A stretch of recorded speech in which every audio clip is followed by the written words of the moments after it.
I'm French, non-Muslim, and I am traveling 8 months in India.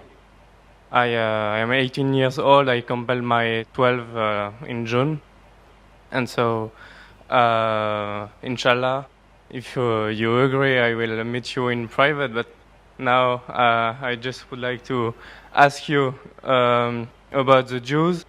Maybe, if I am not wrong, you said that it is written in the Quran that Jews and pagans are the strong enemies of believers, Muslim believers, And I would like to know how this verse can favorize peace in humankind. When we see the troubles between Palestine and Israel, how some Muslim and some Jews cannot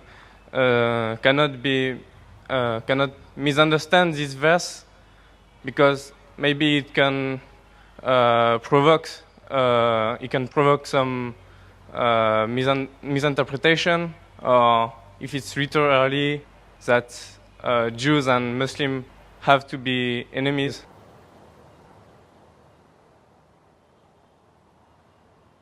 Brother, that's a very good question.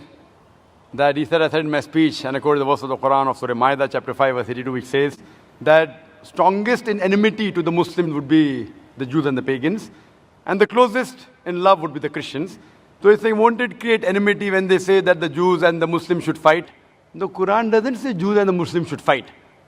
The Quran says strongest in enmity to the Muslims, to the believers, will be Jews. It does not say that Muslims should fight with the Jews.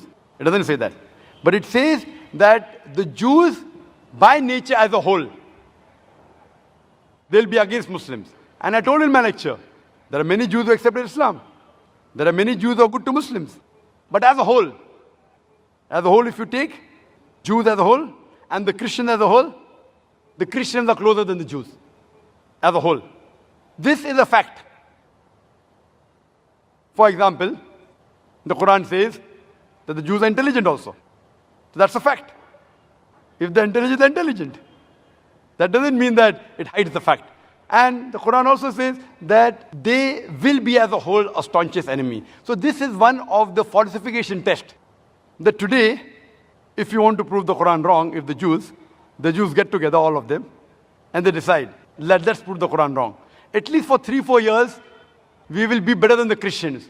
Let's stop the war of Palestine. You know the Palestinians? The Jews were kicked out by Hitler. Hitler incinerated 6 million Jews. He kicked them out of Germany. The Arabs, the Palestinians, they do ahlan wa sahlan. Come with open arms. After a few years, they are kicked out of the home. Imagine someone gives a traveler his home to live, and the traveler kicks him out of his home, and he's shouting that he has taken my house, and you're calling them terrorists. So what they have to do is, let's get together and solve this problem. Whatever the problem is. Not forever. Few years. 4-5 years only. And the problem is solved. So we aren't telling that the Muslims should fight with the Jews. In fact, the Quran says, even if your enemy wants peace, several places, even if they come to fight you, it's mentioned in Surah Anfal, in the battle, if they want peace, give it to them. So Quran is always for peace. Quran is always encouraging them. But if a person does not want peace to prevail, what can we do? Islam is a religion of peace. It wants peace, but it even mentions facts. That means we have to be careful of the Jews.